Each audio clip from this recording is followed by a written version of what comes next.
Good afternoon, everyone. This is Alper Bozkurt from North Carolina State University, and I'll talk to you about how we use bionic technologies to domesticate the locomotion of insects.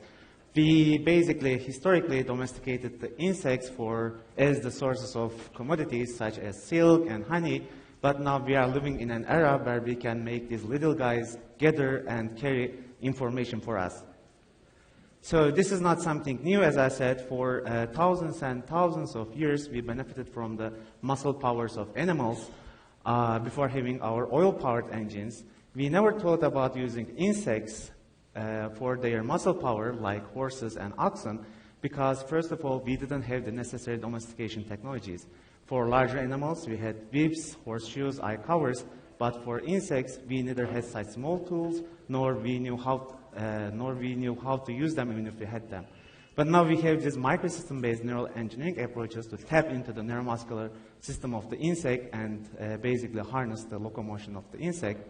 And the second problem has been the payload that can be carried by an insect has been in the order of a few grams, which hasn't been useful for almost anything. But now we are living in the information era. The information is the most important payload itself, and with the advancements in microelectromechanical systems and microelectronics, we can squeeze not only information but also function into millimeter scale. So now we have the capability to make these little guys gather and carry megabits of information in their little backpacks for us.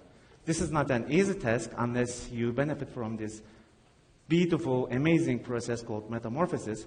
During the pupal stages, let me get my laser.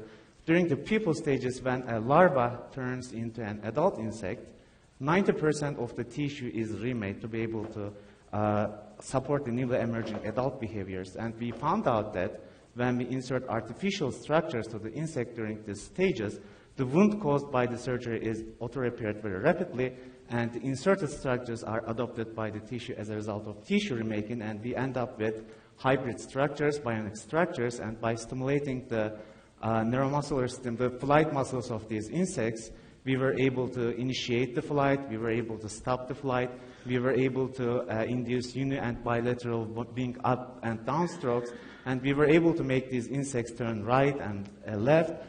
There's actually this YouTube video, which if you search for cyborg insects in YouTube, it is hosted by New Scientist. It is one of our videos, and we have more than 1.5 million hits. We also implanted our electrodes to the brain of the insect, and with this, we were able to achieve a 3-task mission where we initiate the flight, and then we made the insect follow circular patterns on the air, and we brought it down.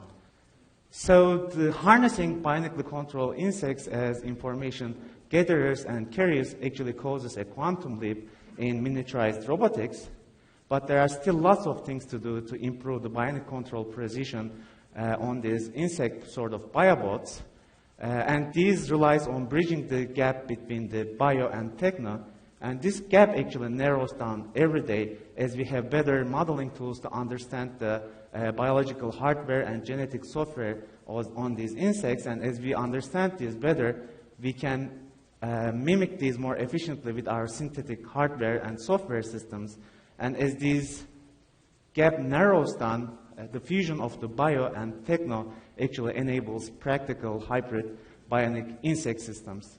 Before wrapping down, I'd like to mention about this thing where our work actually were captured by the popular imagination and even inspired Disney pictures. Jerry Bruckheimer, one of the famous producers, he produced his first 3D animation movie on bionically controlled animals, and I was actually hired as a consultant for this movie to contribute this character called Agent Mooch, which was the surveillance member of the team. Not surprisingly, they came up with the video game version of the movie, and if you would like to have the experience, you can buy this game, and at your home, in your pajamas, you can control a cyber insect with your joysticks.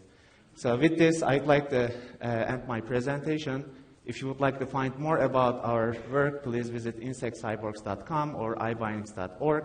And I'd be more than happy to discuss about additional results that we have, and we also work with other species, and I'd be more than happy to talk to you after the session. Thank you.